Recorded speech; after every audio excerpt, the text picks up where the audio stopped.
Hi, this is János, this is Real World Audio, and I'm answering now Charles's comment, and uh, thank you, Charles, it's a really nice comment, and he said like, János, what the fudge is that tone arm?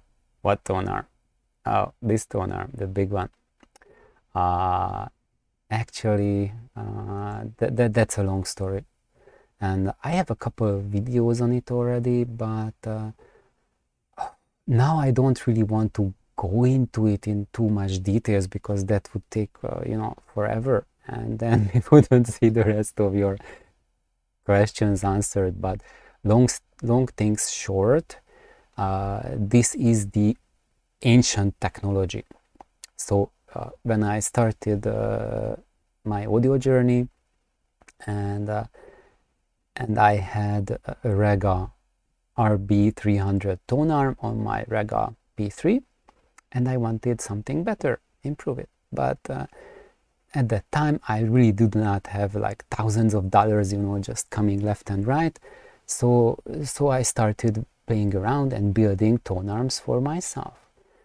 And my first attempt was to make a tone arm that was like the same length and approximately the same dimensions as that RB300, so I can mount it on the Rega exactly as the RB300 was mounted, and I can use it. And I was totally floored because it just absolutely trashed and demolished the RB300.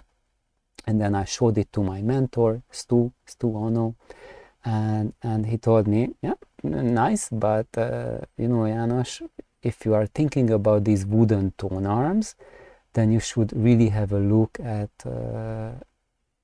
doing what the old generation did. So those audiophiles which were the generation before my mentor's generation, so those guys who DIY'd in the 50s, and what they did was to build these incredibly long arms, so these yard or meter long tone arms.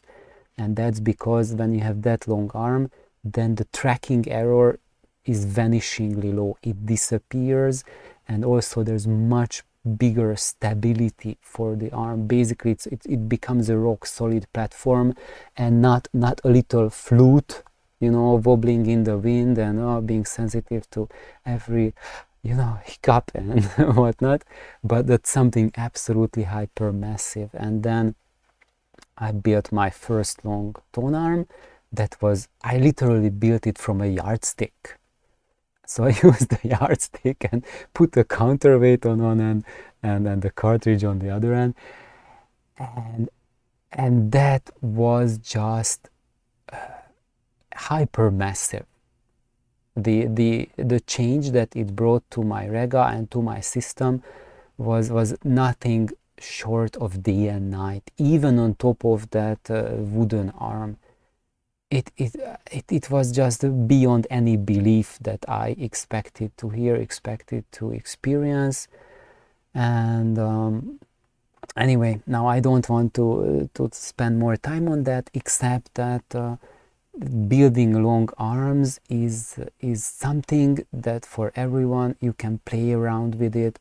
If you want a tone arm that is much better than what your current basic or even advanced tone arm is with your turntable, but you do not possess maybe like $10,000 or tens of thousands of dollars to buy those esoteric high-tech tone arms, but you crave to have the sound experience that those give to you, then basically you can get to that level by building these long arms, and it will cost you only the prices of a few coffees. That's all. You don't need to mortgage your mother.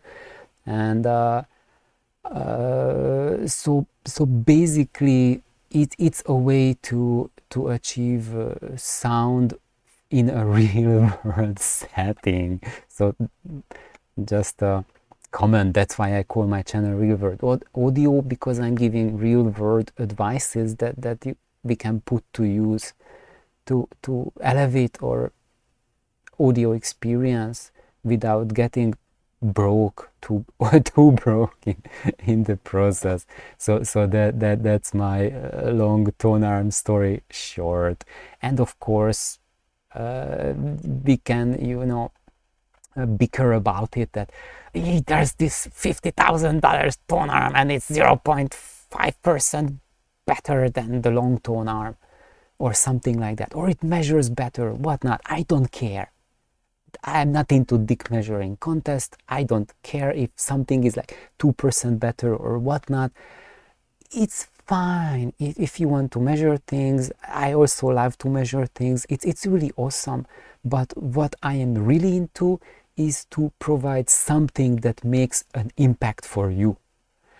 I'm not into quantifying this impact, or I'm not disappointed if someone comes up with something different that has maybe like 5% more impact. I don't care, especially if that 5% was achieved by doing like 100 times more work, 100 times more resources and effort. Then for me it's kind of a loss, because you could put that effort, that loss, I mean that those resources that you put into over developing your Tonearm into other parts of your stereo, where it would make a much bigger difference than just obsessing on a certain thing. I have not talked about this aspect of audio yet on my channel, but I will. That the most critical aspect to me that I have learned about systems building is to pay attention to everything, but do not over obsess about a certain thing and make every aspect of it perfect, including measurements and whatnot. Because if you over concentrate onto one certain thing, then the rest will slide. It's just become an all-rounder and balance things out. And yes, there could be anything that could be improved. Even in my system, I can really literally point into any component that I have and can list on top of my head, without even thinking hard, at least 20 or 50 areas where I could improve them. Why I haven't improved them? First of all, I have a really busy life, like a murderous daytime job, which actually starting last week got even crazier, because now I got promoted to a higher position. So that means that you all have seen it the past 2 weeks. I can barely answer comments and barely post videos. That's part of it, yeah. So basically, managing a life, you also need to manage like how much effort you can put into developing your stereo system. And while I love tweaking around and fiddling around, my top priority is listening to it. And I don't want to, you know, give up my listening to my system time for just constantly fiddling with it and then just listening for the sake of using it as a measurement to establish whether that tweak was an upgrade or downgrade or whatever.